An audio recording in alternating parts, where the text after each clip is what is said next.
Southern New England prepares for a potentially significant snowstorm later this week. We are remembering the blizzard of '78. Tomorrow marks the 35th anniversary of that massive snowstorm, which just about everyone has a story on. On February 6, 1978, Southern New England was blanketed with a record 27 inches of snow. The nor'easter lasted 2 days and was responsible for the deaths of about 100 people.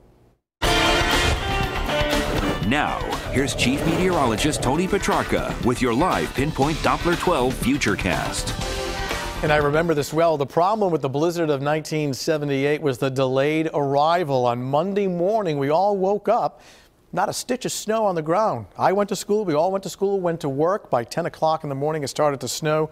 2 o'clock, it was out of control. And 5 o'clock, it was gridlocked. So it's not just getting the forecast right as far as the amount of snow. You want to get the timing right as well, and that certainly added to the problem with that storm. And we're tracking the potential for a significant winter storm in our neck of the woods on Friday. That's the big forecast focus, even though for now I'm tracking this very light snow and flurries on live Pinpoint Doppler 12 radar. It's insignificant as far as amounts, but I mean, just a dusting has caused some slippery side streets. The sand and salt trucks have been out. The major roads are fine. Some of the neighborhood side streets are still a little slippery, so be aware of that overnight through early tomorrow morning. As we check out conditions across the area, most locations now in the mid and upper 20s. Providence now coming in at 26. Not much of a wind chill, just for the simple fact that the wind speeds are light, and a couple of flurries every now and then, but things will be winding down by early tomorrow morning. So additional off and on light snow throughout the overnight and flurries. It does end early in the morning. Most of the accumulations have occurred, a dusting to an inch and nothing more. The main concern in our next weather maker becomes a storm on Friday, perhaps a nor'easter. Obviously more on that, very important, in just a second. But this system will be sliding out to sea by tomorrow morning.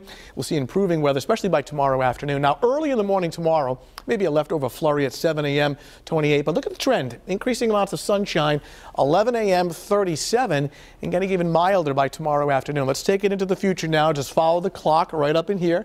Gray is the cloud cover, blue is the light snow. Of course, the numbers of the temperatures, and they'll be dropping through the low and mid-20s. Starting with clouds tomorrow morning, a leftover snow shower or flurry at 6, 7 a.m. Then watch the clouds pull out. Increasing amounts of sunshine, and that really helps the temperature. 2 o'clock in the afternoon, upper 30s to around 40. That's pretty nice for this time of year, so rather comfortable. And then clear, cool, and dry weather tomorrow evening and tomorrow night. It should turn much colder, actually, tomorrow night.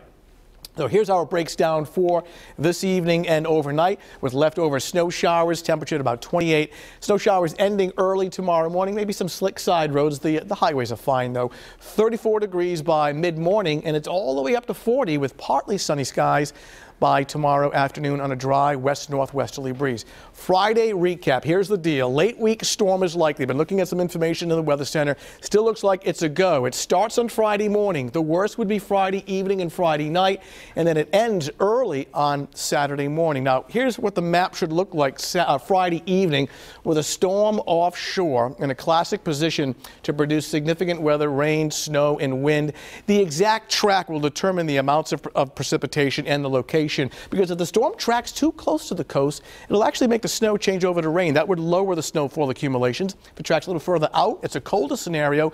It would mean more snow. Right now, my early thinking is that this is a plowable snow, and it may be a significant snow come Friday night, ending early on Saturday morning. But again, not bad for tomorrow. You can see that nice rise in temperature during the afternoon once the sun comes out, up to 40. And of course, the forecast focus is on a Friday as that storm approaches with snow, sleet, rain, and wind, and a temperature at 38. Regardless, it does improve over the weekend, especially come Saturday afternoon and especially on Sunday, as we're looking at some sunshine on Sunday and a temperature at 38. So in a nutshell, drier weather next couple of days.